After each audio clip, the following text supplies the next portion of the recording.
दोस्तों स्वागत है आपका नोवेल कास्ट के एक नए एपिसोड में, जहां हम अगाथा क्रिस्टी की एक मर्डर मिस्ट्री किताब की कहानी जानने वाले हैं। इस बुक का नाम है द मर्डर ऑफ रॉजर एक्रॉयड और आज की नोवेल कास्ट में हम किताब की कहानी को जानते हुए कुछ एडिशनल चीजों पे बातें करेंगे। अब ये नोवेल अपने जमाने की one of the best ground breaking novel में से एक रही थी और ऐसे में अगर आप इसे पढ़ना चाहते हैं तो मैं प्रोडक्ट सेक्शन में इसे लिंक कर दूंगा। साथ ही यहाँ पे आपको Amazon पे इस किताब को खरीदने का लिंक भी डिस्क्रिप्शन में मिल जाएगा। नाउ नोवेल कास्ट एपिसोड शुरू करने से पहले मेरी आप सभी से एक रिक्वेस्ट है कि अगर आपको ये वीडियो पसंद आती है तो इसे लाइक और चैनल को सब्सक्राइब भी जरूर कीजिएगा। So now with that said, let's roll the intro.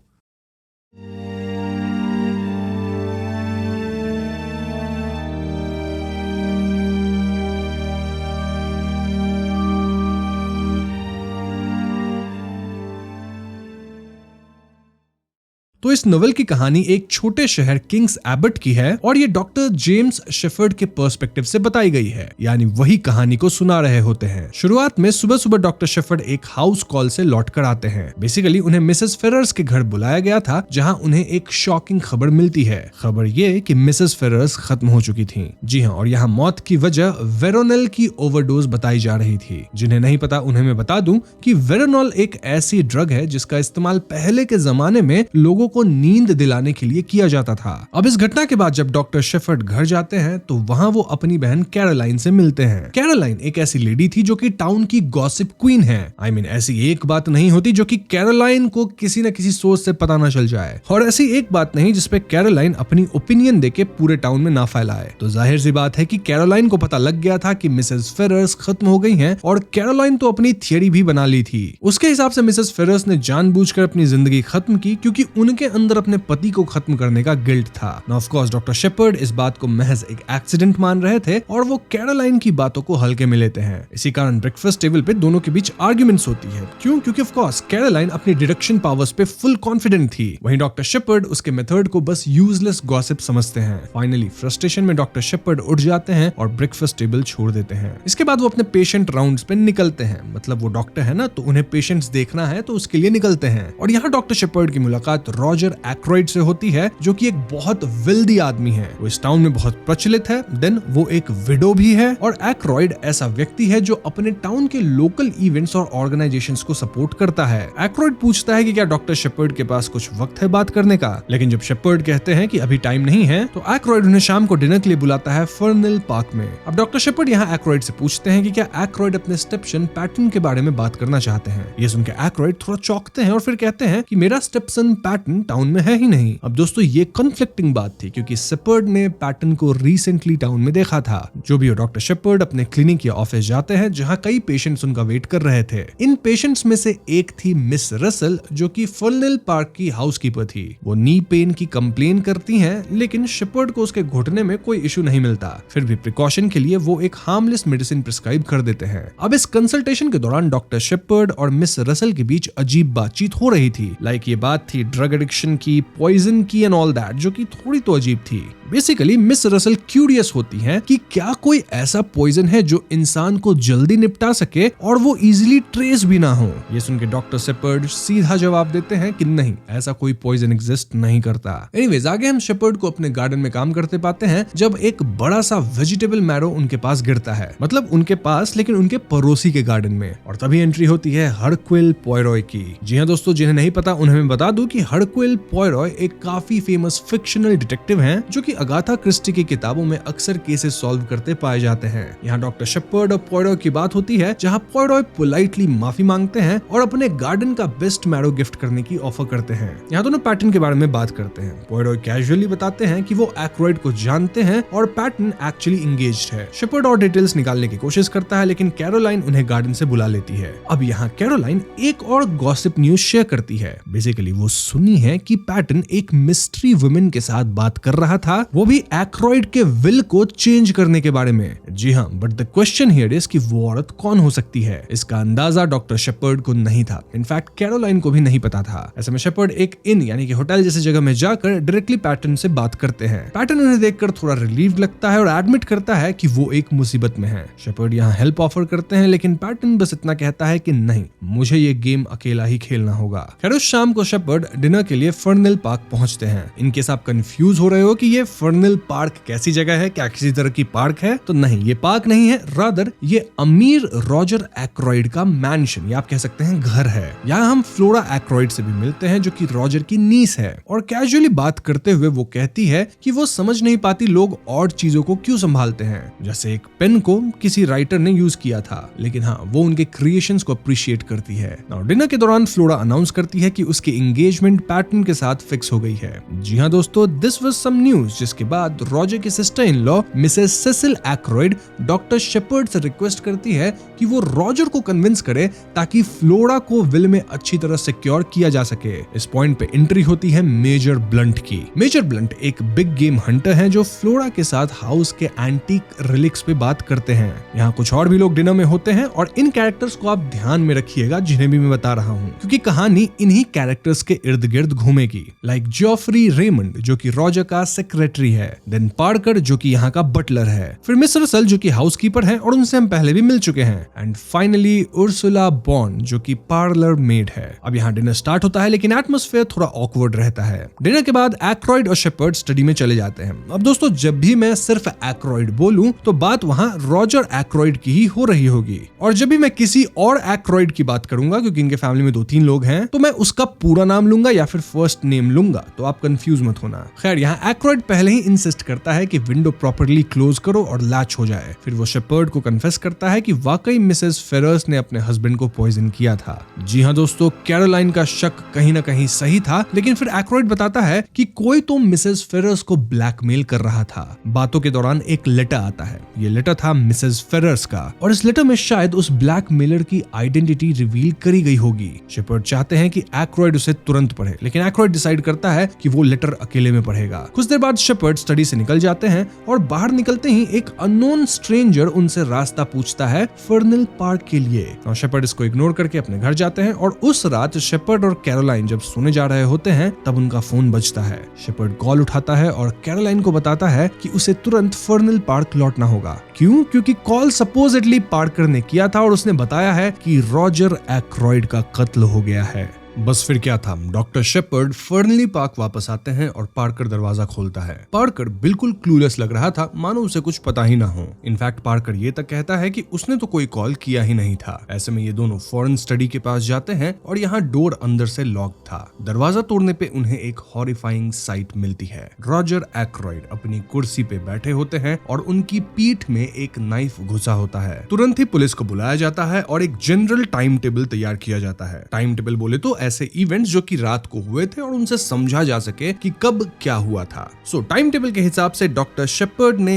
8:50 PM पे फर्नली पार्क छोड़ा था। 9:30 PM पे मेजर ब्लंट ने सुना कि एक्रोइड किसी से बात कर रहे थे। 9:45 PM पे फ्लोरा एक्रोइड ने अपने अंकल से गुड नाइट कहा और स्टडी छोड़ दी। अब अगर इन टाइमलाइंस पे ध्यान दिया जाए तो यहाँ काइंड ऑफ कंफर्म हो जाता है कि कत्ल 9:45 PM और 10 PM के बीच हुआ होगा। नाउ इनिशियल इंक्वायरीज के बाद सभी का पहला शक पार्कर पे ही था। इंस्पेक्टर रैगलैंड तो ये भी अंदाजा लगाने लग गए थे कि पार्कर एक्रोइड को खत्म करके डोर लॉक कर दिया होगा और खुद कमरे की खिड़की से निकल गया होगा। लेकिन डॉक्टर शेपर्ड इससे कन्विंस्ड नहीं थे, क्योंकि उनके हिसाब से एक्रोइड 1 घंटे तक चुपचाप पार्कर का इंतजार नहीं करेगा। मतलब ये बात कहीं फिट नहीं बैठ रही। वेपन इंस्पेक्ट करते वक्त रैगलैंड नोटिस करते हैं कि डैगर ऑर्डिनरी नहीं है। वो तुरंत जेफरी रेमंड को बुलाते हैं ताकि वो इस डैगर को आइडेंटिफाई कर सके। रेमंड तुरंत कहते हैं कि ये एक ट्यूनीशियन डैगर है जो मेजर ब्लंट ने एक्रोइड को गिफ्ट किया था। ऐसे में ब्लंट को बुलाया जाता है और वो कंफर्म करते हैं कि डैगर उन्होंने ही दिया था और यूजुअली वो ड्राइंग रूम के सिल्वर टेबल पर रखा होता है, मतलब जो डैगर है वो। ऐसे में सस्पिशन तुरंत शिफ्ट होता है और लोग सोचने लग जाते हैं कि आखिर कौन उस सिल्वर टेबल के पास था। आई मीन जो पास रहा होगा वही डैगर उठाया होगा। इस पॉइंट तक काफी वक्त गुजर चुका था, जिस वजह से इन्वेस्टिगेशन को जारी रख पाना मुमकिन नहीं था। ऐसे में डॉक्टर शेपर्ड वहीं से वापस अपने घर चले आते हैं। अब अगली सुबह फ्लोरा डॉक्टर शेपर्ड के पास आती है। वो रिक्वेस्ट करती है कि शेपर्ड उसके साथ उसके नेबर के घर चले, और यहाँ रिवील होता है हरकुल पॉयरॉय, जो कि ऑफ कोर्स एक रिटायर्ड वर्ल्ड फेमस डिटेक्टिव हैं। फ्लोरा चाहती है कि पॉयरॉय उसके अंकल के मर्डर को सॉल्व करे। पॉयरॉय केस लेने के लिए रेडी हो जाते हैं, लेकिन उनकी एक कंडीशन थी। कंडीशन ये कि जब वो इन्वेस्टिगेट करेंगे तो वो पूरा सच सामने लेके आएंगे, चाहे वो सच कितना भी अनप्लेजेंट क्यों ना हो। बस फिर क्या था, पॉयरॉय और शेफर्ड पुलिस स्टेशन जाते हैं। यहाँ इंस्पेक्टर रैगलैंड को लगता है कि केस में ज्यादा मिस्ट्री है ही नहीं, लेकिन फिर भी वो पॉयरॉय और शेपर्ड के साथ फोनली पार्क आ जाते हैं। वहाँ स्टडी में पॉयरॉय डिटेल चेक करते हैं और पूछते हैं कि क्या कुछ यहाँ से मूव किया गया था। पार्कर बताता है कि एक कॉर्नर में रखी चेयर मूव हुई थी और बाकी सब नॉर्मल था। पॉयरॉय का ध्यान अब उस स्ट्रेंजर पे है जो शेपर्ड को रात में मिला था फोनली पार्क के रास्ते पहुंचते हुए। देन जियोफ्री, रेमंड और पार्कर को बुलाया जाता है, उनके स्टेटमेंट्स लिए जाते हैं। पॉयरॉय यहाँ चेयर को वापस उस पोजीशन में रखते हैं जहां पार्कर ने पहले बताया था। फिर वो उसके पीछे छिप जाते हैं। देन रेमंड और पार्कर को एंटर करने देते हैं। उन दोनों के स्टेटमेंट से कंफर्म किया जाता है कि एक स्ट्रेंजर फोनली पार्क आया तो था, लेकिन उसका डिस्क्रिप्शन शेपर्ड के वर्जन से मैच नहीं करता। इसके बाद रैगलन और इंस्पेक्टर डेविस यहाँ आ जाते हैं, जहां रैगलन प्राउडली बोलता है कि केस सॉल्व, किलर पैटर्न ही है। रैगलन के पास अपना टाइम टेबल था, देन एक नेबर का विटनेस अकाउंट जिसमें पैटर्न को ड्राइववे पर देखा गया था। इनफैक्ट मैनर के बाहर एक फुटप्रिंट है जो पैटर्न के शूज जैसी लगती है। अब ये सुन के पॉयरॉय जेंटली पूछते हैं, और जो बाकी फुटप्रिंट्स मिले हैं बाहर, उनका क्या? रैगलन इन्हें इग्नोर करता है और कहता है कि वो फुटप्रिंट जरूरी नहीं है। तो ये सब घोषित करने के बाद इंस्पेक्टर्स चले जाते हैं और पॉयरॉय शेपर्ड को लेके उसी पाथवे पे चल पड़ता है जहां पैटर्न सपोजिडली गया था। वहां एक पुराना समर हाउस मिलता है जो कि बेकार पड़ा हुआ था। इस जगह पे पॉयरॉय एविडेंस कलेक्ट करना शुरू करते हैं और यहाँ दो बहुत महत्वपूर्ण चीज थी। ये थी एक फैब्रिक का टुकड़ा और एक गूज फेदर क्विल। इन दोनों चीजों को आप याद रखना। एनीवेज, पॉयरॉय ये दोनों चीज अपने पास एविडेंस के लिए रख लेते हैं। खैर, आगे शेपर्ड और पॉयरॉय डिस्कस करते हैं कि एक्रॉयड के मरने के बाद फर्नली पार्क का कौन आयर बनेगा, मतलब किसको वो मिल जाएगा। दोनों स्टेट के गार्डन्स में वॉक करते हुए एक क्लियरिंग पाथ पर पहुंचते हैं जो एक गोल्डफिश पॉन्ड के ऊपर था। वहाँ मेजर ब्लंट और फ्लोरा भी थे जो कि इनहेरिटेंस के बारे में बात कर रहे होते हैं। फ्लोरा कैजुअली मेंशन करती है कि उसके लिए एक्रॉयड द्वारा छोड़े गए 20,000 यूरोज यूजफुल होंगे। वो ब्लंट से रिक्वेस्ट करती है कि वो अपने हंटिंग ट्रिप से उसके लिए एक्सोटिक स्किन्स लेकर आए। ब्लंट मान जाता है, लेकिन अपनी ऑकवर्डनेस रिवील करता है कि कैसे उसे सोसाइटी में फिट नहीं लगता और शायद उसे चले जाना चाहिए। इस पे फ्लोरा उसे ये कहते हुए रोक लेती है कि वो उसके लिए रुक जाए। ब्लंट तभी नोटिस करता है कि गोल्डफिश पॉन्ड में एक शाइनी ऑब्जेक्ट पड़ा था। वो उसे निकालने की कोशिश करता है लेकिन निकाल नहीं पाता। इसके बाद इनकी बातें इन्वेस्टिगेशन पे शिफ्ट होती है जहां फ्लोरा पॉयरॉय की तारीफ करती है और पॉयरॉय मॉडेस्टली एक्सेप्ट करता है। पॉयरॉय चुपचाप अपना हाथ पॉन्ड में डालता है और वो शाइनी ऑब्जेक्ट निकाल लेता है। पॉयरॉय ब्लंट और फ्लोरा को ये शाइनी चीज नहीं दिखाते, लेकिन शेपर्ड को प्राइवेट में इसके बारे में बताते हैं। बेसिकली ये एक वुमेन्स वेडिंग रिंग थी जिसपे कुछ वर्ड्स इनग्रेव्ड थे और ये वर्ड्स क्या थे? वेल, ये थे फ्रॉम आर डॉट मार्च 13। खैर, आगे शेपर्ड मिस एक्रॉयड से बात करते हैं। मिस एक्रॉयड बोले तो रॉजर की जो सिस्टर इन लॉ थी ना, उनकी बात कर रहा हूं मैं। वो डिनायल में होती है और कहती है कि रॉजर एक्रॉयड का कत्ल हुआ ही नहीं। इसके बाद बातें फाइनेंशियल मैटर्स की तरफ शिफ्ट होती है जहां रिवील होता है कि एक्रॉयड ने अपनी प्रॉपर्टी ऑलमोस्ट पूरी तरह फ्लोरा को दे दी है। मतलब यहाँ मिस एक्रॉयड को एसेंशियली ज्यादा कुछ मिला नहीं। इस बात को लेकर यहाँ दिन भर फाइनेंशियल टेंशन चलता है। मतलब हमेशा होता है ना प्रॉपर्टी वगैरह का कलेश घर के अंदर, वैसा ही कुछ। तभी एक और शॉकिंग चीज सामने आती है, एंड दैट वाज कि एक्रॉयड के बेडरूम में 100 यूरोज कैश रखा हुआ था, लेकिन जब इंस्पेक्टर रैगलन, पॉयरॉय और शेपर्ड जाके चेक करते हैं तो उसमें से 40 यूरो मिसिंग होता है। ऐसे में स्टाफ का इंटरव्यू होता है और यहाँ उन सबके स्टेटमेंट्स लिए जाते हैं। फिर उनकी स्टेटमेंट्स को क्रॉस वेरीफाई किया जाता है जो कि ढंग से मेल खा रहे थे, एक्सेप्ट वन पर्सन। मैं बात कर रहा हूँ उर्सुला बॉन की, जो कि यहाँ की पार्लर मेड थी। बेसिकली उर्सुला की एलाबाई कोई भी कंफर्म नहीं कर पा रहे थे। अब जिन्हें एलाबाई नहीं पता उन्हें मैं बता दूं कि जब कोई इंसान ये प्रूव करने की कोशिश करता है कि क्राइम उसने नहीं किया है, तो वो बताता है कि क्राइम जहाँ पे हुआ था उस टाइम पे मैं कहीं और था। तो अगर वो कहीं और है तो ऑफकोर्स वो क्राइम कर नहीं सकता, और इसी को कई लोग कंफर्म भी कर देते हैं कि हाँ, मैंने उसे वहां देखा था। तो इसी चीज को एलाबाई कहा जाता है, और यहाँ उर्सुला का कोई एलाबाई मिल नहीं रहा था। ऐसा में पॉयरॉय तुरंत सस्पिशन नोट कर लेते हैं और शेपर्ड को कहते हैं कि वो उर्सुला के पहले एम्प्लॉयर के घर विजिट करे। ऐसे में अगली सुबह शेपर्ड उर्सुला के एक्स एम्प्लॉयर के घर जाता है। वहाँ की लेडी उर्सुला के बारे में बात करने से हेजिटेट करती है। स्टिल जो कुछ इन्फो वो देती है that was clearly suspicious. Shepherd को लगता है कि वो झूठ बोल रही है, लेकिन वो मैटर पे ज्यादा पुश नहीं करता और वापस आ जाता है। घर लौटने पे कैरोलाइन उसे बताती है कि पॉयरॉय उसके घर आया था केस डिस्कस करने, और अब पॉयरॉय के पास उन पेशेंट्स की कंप्लीट लिस्ट है जिन्होंने शेपर्ड से कत्ल वाली सुबह कंसल्टेशन लिया था। इस लिस्ट में एक नाम पर्टिकुलरली हाईलाइट होता है, which was none other than miss Russell. Anyways, आगे रॉजर एक्रॉयड की मौत के बाद वाली ऑफिशियल इंक्वायरीज ऑलमोस्ट खत्म हो चुकी थी, और यहाँ पॉयरॉय एंड शेफर्ड इंस्पेक्टर रैगलन के साथ केस डिस्कस करते हैं। रैगलन रिवील करता है कि नाइफ के ऊपर जो फिंगरप्रिंट्स मिले थे वो किसी भी हाउस होल्ड मेंबर से मैच नहीं करते। ये सुन के पॉयरॉय बिल्कुल हैरान नहीं होते। उनका कहना था कि ये प्रिंट्स शायद एक्रॉयड के अपने ही हैं, और ऐसा जानबूझकर किया गया है ताकि असली क्लू को छिपाया जा सके, यानी किलर शातिर है ना। उस दिन बाद में पॉयरॉय फ्लोरा, मिसेस एक्रॉयड, मेजर ब्लंट और रेमंड को बुलाते हैं। वो इनसे सीधा पूछते हैं क्या किसी को पता है पैटर्न कहाँ है। सरप्राइजिंगली किसी के पास इसका कोई जवाब नहीं था। इस पॉइंट पे फ्लोरा इंसिस्ट करती है कि वो अपनी एंगेजमेंट पैटर्न के साथ पब्लिकली अनाउंस करेगी और इससे कहीं ना कहीं सॉलिडारिटी भी दिख जाएगी, लेकिन पॉयरॉय उसे कन्विंस करते हैं कि कुछ दिन रुकना ज्यादा सही होगा। अब इस मीटिंग के एंड पर पॉयरॉय एक धमाका करते हैं। वो सबको एक्यूज करते हैं इंक्लूडिंग शेपर्ड। जी हाँ दोस्तों, ये एक्यूजेशन कत्ल का नहीं, रादर इस बात का था कि यहाँ सभी के सभी लोग कुछ ना कुछ राज जरूर छिपा रहे हैं। इस एक्यूजेशन पे सभी एकदम शांत हो गए थे क्योंकि पॉयरॉय की बात कहीं ना कहीं सही थी। तभी तो कोई भी पॉयरॉय से नजर तक नहीं मिला पा रहा था ना। अब तक शेपर्ड क्यूरियस हो चुका था कि आखिर पॉयरॉय की मेथड क्या है। पॉयरॉय कामली एक्सप्लेन करता है कि वो किसी एक इंसान की बात पे कभी ट्रस्ट नहीं करता। उनका रूल सिंपल है, सब लोग झूठ बोल रहे हैं जब तक उनके स्टेटमेंट्स अलग अलग सोर्सेज से वेरीफाई ना हो जाए। पॉयरॉय यहाँ एग्जांपल देते हैं कि शेपर्ड का फर्नली पार्क से 8:50 PM पर निकलना कंफर्म होता है क्योंकि ये बात शेपर्ड भी कहा था, देन पार्कर भी इसको कंफर्म किया। वहीं पर स्ट्रेंजर का प्रेजेंस एक मेड ने भी कंफर्म किया। देन शेपर्ड कैजुअली गेस करता है कि स्ट्रेंजर अमेरिका से हो सकता है। पॉयरॉय इस बात को सपोर्ट करता है अपने छोटे एविडेंस से। एविडेंस क्या है? वेल, वही दो में से एक चीज जो कि मैंने आपको याद रखने कहा था, और यहाँ मैं बात कर रहा हूँ उस गूज फेदर क्विल की। ये फेदर हेरोइन लेने का एक पॉपुलर मेथड है यूएस रीजन में। शेपर्ड फिर भी सारी चीजें कनेक्ट नहीं कर पाता और ये देखकर पॉयरॉय थोड़ा अम्यूज्ड हो जाता है। एनीवेज, आगे कुछ मजेदार चीजें होती हैं, स्पेसिफिकली बिकॉज पॉयरॉय सब पे झूठ का इल्जाम लगा चुके थे और ऐसे में यहाँ कुछ लोग डर के कन्फेशंस शुरू करते हैं। सबसे पहला कन्फेशन मिसेस एक्रॉयड का आता है। वो एक्सेप्ट करती हैं कि उन्होंने पॉयरॉय से कुछ चीजें छिपाई थी। एक्चुअली अपने फाइनेंशियल इनसिक्योरिटी की वजह से वो रॉजर की स्टडी में गई थी। क्यों गई थी? वेल, उसके विल को देखने के लिए, और उस वक्त उर्सुला ने उसे देख लिया। मिसेस एक्रॉयड ने सिचुएशन कवर करने के लिए उर्सुला को क्लीनिंग करने को बोल दिया और तभी एक्रॉयड स्टडी में आ गए। मिसेस एक्रॉयड प्रिटेंड करी कि वो बस एक बुक लेने आई थी और ऐसे में वो एक किताब उठाई और निकल गई। उस मोमेंट पे उर्सुला एक्रॉयड से कुछ तो बात करने की रिक्वेस्ट करती है। अब बात क्या था ये अभी तो नहीं पता, आपको आगे पता चलेगा। सो या, this was the confession. Anyways, तो इस कन्फेशन के बाद फर्नली पार्क से निकलते वक्त शेपर्ड उर्सुला से मिलते हैं और यहाँ शेपर्ड उनसे पूछते हैं कि तुम तो पहले बोली थी कि एक्रॉयड तुमसे बात करना चाहते थे, जबकि असल में तो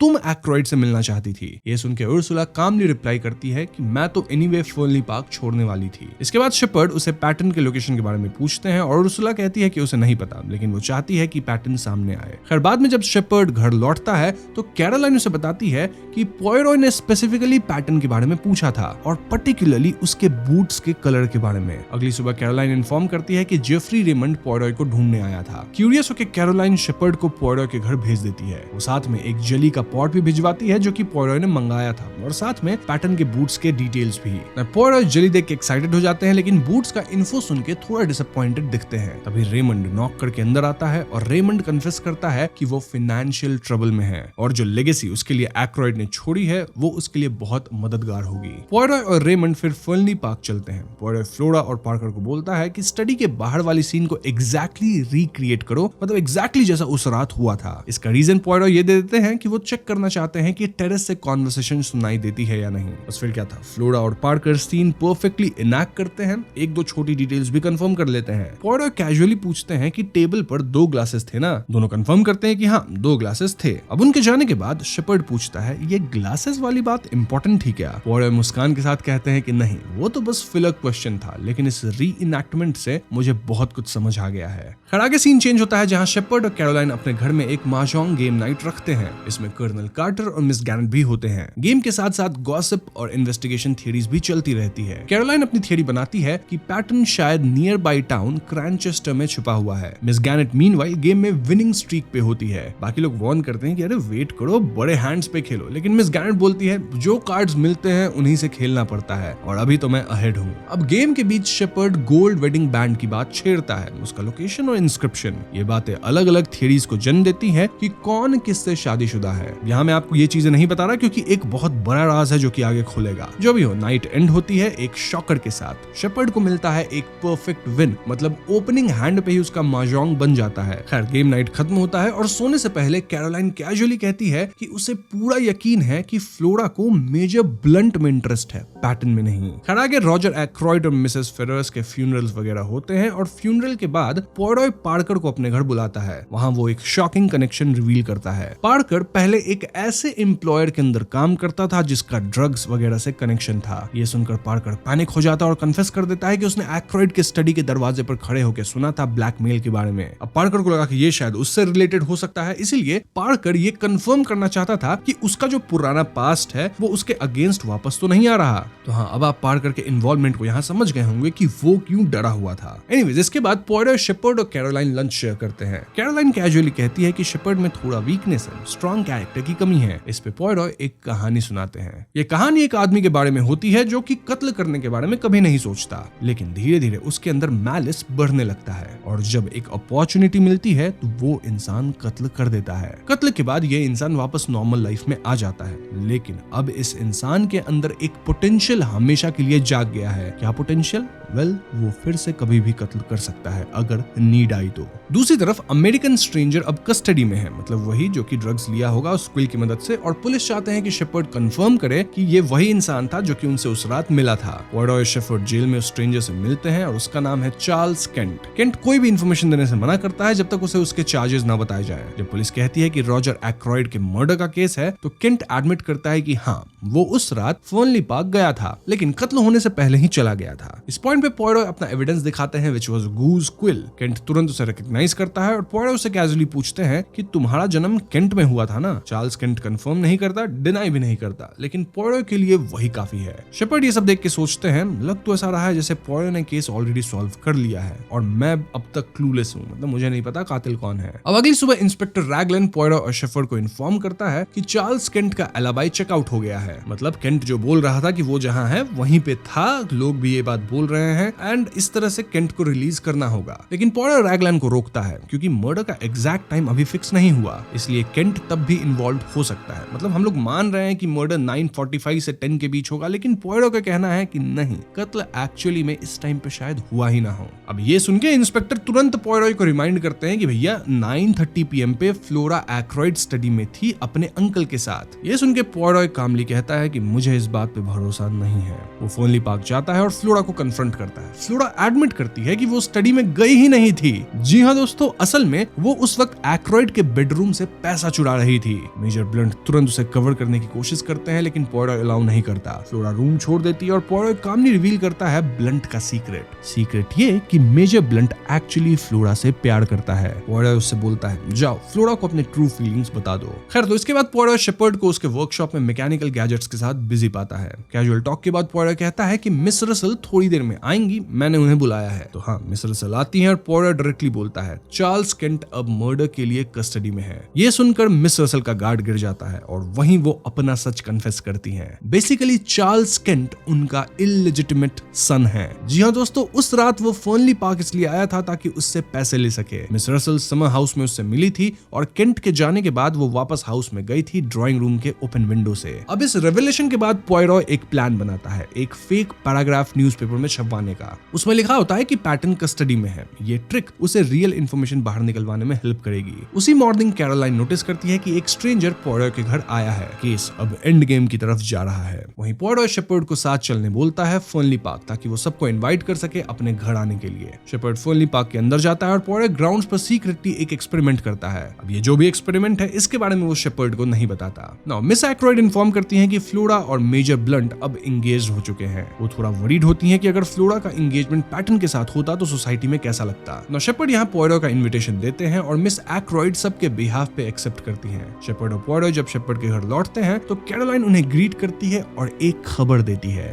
खबर ये कि उर्सुला बॉन यहाँ है और उसे पॉयरॉय से मिलना है। डाइनिंग रूम में उर्सुला बैठी होती है, उसकी आंखें लाल थी, आंसू बह जा रही थी। शेपर्ड यहाँ उर्सुला का नाम लेके उसे पुकारता है, उर्सुला बॉन। और तभी पॉयरॉय शेपर्ड को करेक्ट करते हैं कि नहीं, इसका नाम उर्सुला बॉन नहीं है बल्कि है उर्सुला पैटन। जी हाँ दोस्तों, और यहाँ पे उर्सुला अपनी रियल स्टोरी शुरू करती है। उर्सुला रिवील करती है कि वो एक बड़े फैमिली से आई है जहाँ 7 सिबलिंग्स थे और छोटी उम्र में ही वो घर छोड़ दी थी ताकि अपना लिविंग कमा सके। उसने पार्लर मेड का काम चूज किया और अपनी सिस्टर के फेक रेफरेंस के थ्रू जॉब ले ली। फोनली पार्क में काम शुरू करने के थोड़ी ही देर बाद उसकी और रैल्फ पैटन की मुलाकात होती है। दोनों एक दूसरे से प्यार कर बैठते हैं लेकिन अपना रिश्ता सीक्रेट ही रखते हैं। ऑफ कोर्स सीक्रेट इसलिए रख रहे थे क्योंकि दोनों की क्लास में बहुत डिफरेंस थी। नाउ सीक्रेटली दोनों ने शादी भी कर ली। अब इस पॉइंट पे पैटन इंसिस्ट करने लग गया था कि जब तक वो फाइनेंशियली इंडिपेंडेंट नहीं हो जाता उनका मैरिज छुपा के ही रखना होगा। लेकिन सिचुएशन उल्टा हो गया। एक्रॉयड उनका एंगेजमेंट फ्लोरा के साथ अनाउंस कर दिया था, लेकिन पैटन तो ऑलरेडी मैरिड है। तो इसके बाद पैटन और उर्सुला का प्लान ये था कि पैटन फेक एंगेजमेंट थोड़ा टाइम कंटिन्यू करेगा और फिर तोड़ देगा। ये सुन के उर्सुला हर्ट हो जाती है और वो पैटन से कह दी कि वो रॉजर एक्रॉयड को सब कुछ सच बता देगी। इसी वजह से मर्डर वाली रात उर्सुला और एक्रॉयड के बीच फाइट होती है। यही बात उर्सुला एक्रॉयड से करने गई थी और इसी फाइट के बाद उर्सुला फोनली पार्क छोड़ने का डिसीजन ले लेती है। इसके बाद उर्सुला समर हाउस में पैटन से मिलती है। दोनों के बीच फिर से आर्गुमेंट होता है। उर्सुला पहले निकल जाती है और अपने रूम में वापस चले जाती है, पैटन को समर हाउस में अकेला छोड़कर। So yes, this was the confession of Ursula. और अपना कन्फेशन खत्म करने के बाद पॉयरॉय उससे कैजुअली एक सवाल पूछते हैं एंड द क्वेश्चन वाज कि तुम्हें पैटन के शूज के बारे में कुछ याद है क्या?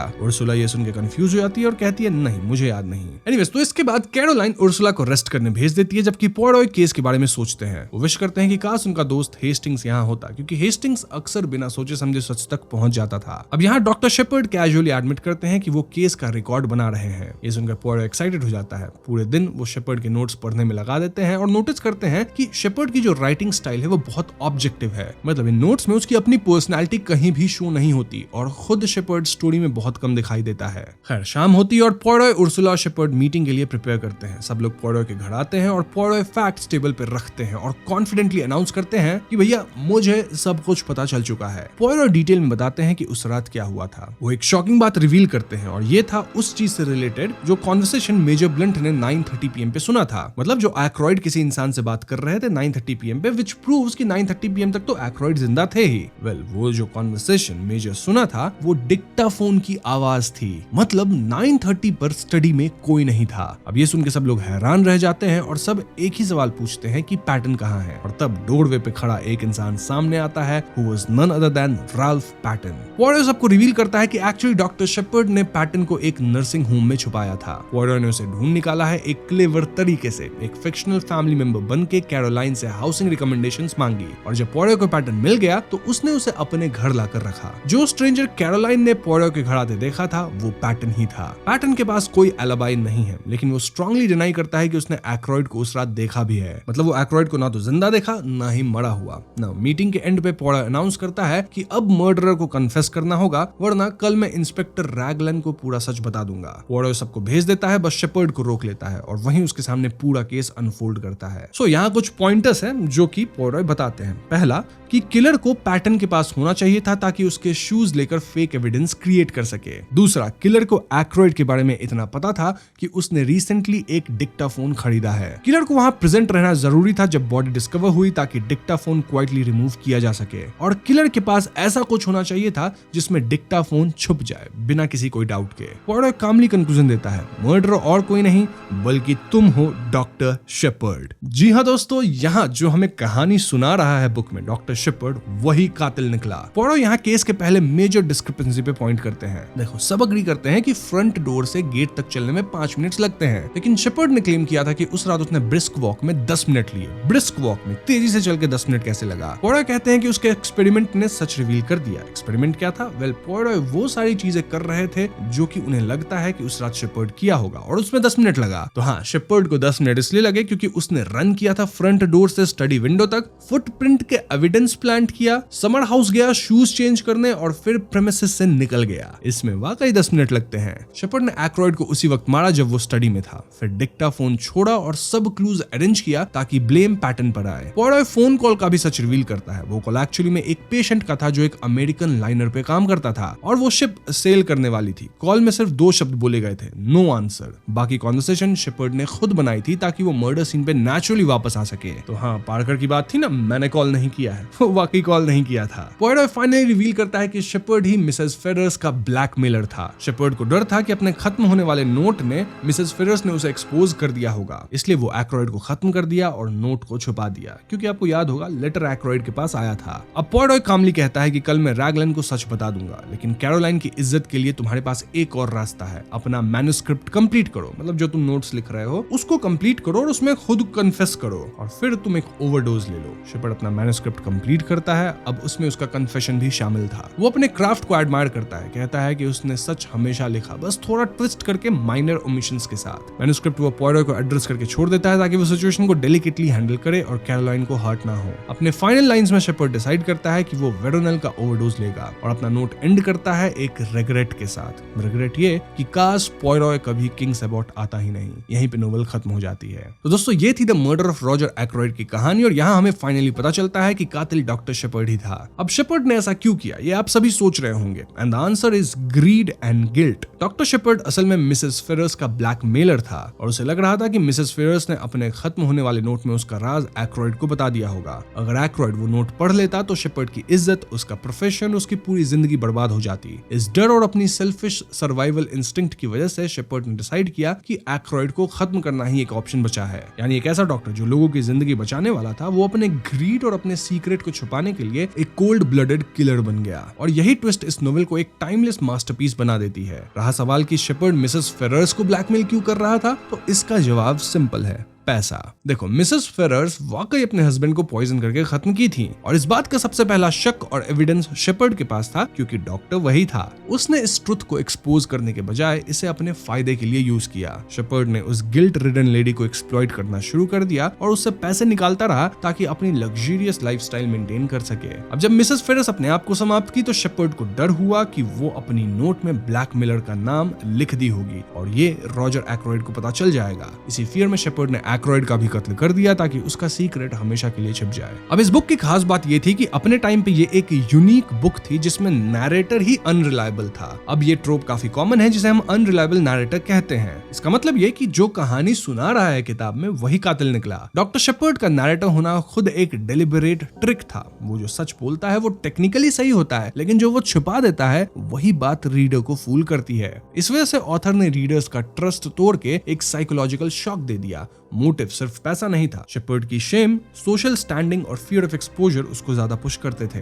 और ये मंडेन पर्सनल फियर ही उसका असली ड्राइवर था। पैटर्न को फ्रेम करने का प्लान क्लासिक प्लांट एविडेंस का केस है, जैसे शू प्रिंट, रिंग, टाइमिंग सब केयरफुली अरेंज किया गया ताकि एक बिलीवेबल स्टोरी बन जाए। देन उर्सुला का जो रोमांस था पैटर्न के साथ, देन फ्लोरा का अपना एक रोमांस चल रहा था। ये सब एक सब प्लॉट है जो कि रेड हेरिंग का काम करती है। ये रीडर को इमोशनल मोटिव्स में डिस्ट्रैक्ट करता है, जबकि असल मोटिव साइकोलॉजिकल और बहुत ज्यादा पर्सनल था। पॉयरॉय का जो लिटिल एक्सपेरिमेंट लोगों के रिएक्शन को स्टेज करना दिखाया गया है, ये बताता है कि वो डिटेक्टिव नहीं, एक तरह का थिएटर डायरेक्टर भी है जो स्टेज सेट करके लोगों का असली रंग निकलवा देता है। थीम्स पे अगर बात करें तो नोवेल बार बार ट्रुथ वर्सेस अपीयरेंस पे काम करता है। छोटे से टाउन के रेस्पेक्टेबिलिटी के नीचे कितने डार्क सीक्रेट्स हो सकते हैं। गिल्ट और कॉन्साइंस बहुत बड़ा इंजन है इस कहानी का। मिसेस फेरर्स से लेकर शेपर्ड तक हर कैरेक्टर किसी न किसी गिल्ट से स्ट्रगल करता है और यही साइकोलॉजिकल प्रेशर स्टोरी को आगे धकेलता है। एक और बड़ा थीम है नरेशन का लिमिट। फर्स्ट पर्सन नैरेटर पे कितना ट्रस्ट करें। अगाथा क्रिस्टी यहाँ रीडर को खुद क्वेश्चन करने पे मजबूर कर देती है और एक सटल लेकिन इंटरेस्टिंग चीज ये है कि टेक्नोलॉजी को क्लूज के रूप में दिखाया गया है। मतलब उस समय जो डिक्टाफोन या टेलीफोन होता था 1920s के दौरान, उसे एक डिटेक्शन टूल की तरह यूज किया गया है। तो हाँ, उस टाइम के लिए ये मॉडर्न डिटेक्टिव फिक्शन का एक नया फ्लेवर था। जैसे मान के चलो आज कोई एआई वाला ऐसा बनाए कि एआई की मदद से पकड़ा गया कुछ, तो हाँ वो काफी मॉडर्न लगेगा। अब ये बुक 1926 में पब्लिश हुई थी और उस वक्त इसका ट्विस्ट रीडर्स के लिए लिटरल बॉम्ब था। जैसे मैंने बताया, अनरिलायबल नैरेटर वाला जो पुश था वो लिटरली एक माइलस्टोन बना। देन वेरोनेल जैसे रियल बार्बिट्रेट्स का मेंशन, क्रिस्टी की कोशिश थी कि वो रियल पॉइजन्स और कंटेम्परेरी मेडिकल डिटेल्स यूज करे। इसने उनकी स्टोरी में रियलिज्म बढ़ाया। अब इस नॉवेल में पॉयरॉय का जो यूजुअल पार्टनर हेस्टिंग्स होते हैं वो एब्सेंट थे। नॉर्मली पॉयरॉय के साथ एक हेस्टिंग्स टाइप कंपेनियन होता है, लेकिन यहाँ शेपर्ड वो चीज कर रहा था जो कि हमेशा पॉयरॉय के साथ था। और हाँ, इसकी कई स्क्रीन एडेप्टेशंस भी हुई है जहाँ एंडिंग को सॉफ्टन कर दी जाती है। मतलब जो मजा बुक पढ़ने में है वो ना फिल्म देखने में, ना नोवेल कास्ट में। इसलिए मैं आपके लिए बुक का लिंक छोड़ दिया हूँ जिसे आप चाहे तो परचेज करके पढ़ सकते हैं। तो बस आज की नोवेल कास्ट एपिसोड में इतना ही। एपिसोड पसंद आई हो तो उसे लाइक और शेयर करें। साथ ही चैनल पे नए हैं तो हमें सब्सक्राइब भी कीजिएगा, क्योंकि हम अपने चैनल पे ऐसे वीडियोस